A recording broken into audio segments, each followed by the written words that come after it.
Panginoon, sa iyong biyaya kami nananalig, gabayan mo ang aming pamilya sa bawat hakbang ng buhay. Bigyan mo kami ng lakas at liwanag upang patuloy kaming magalak sa iyong pag-ibig.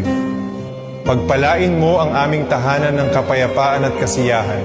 Lahat ng miyembro ng pamilya, mula sa mga anak hanggang sa matatanda, ay iyong protektahan at ingatan.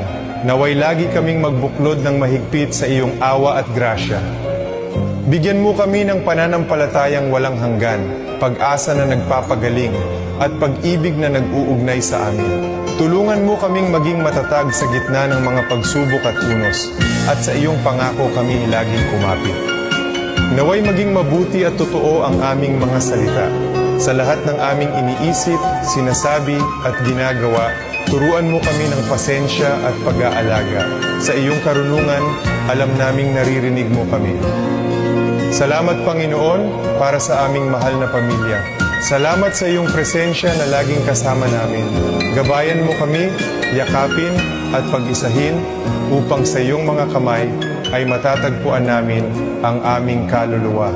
Amen.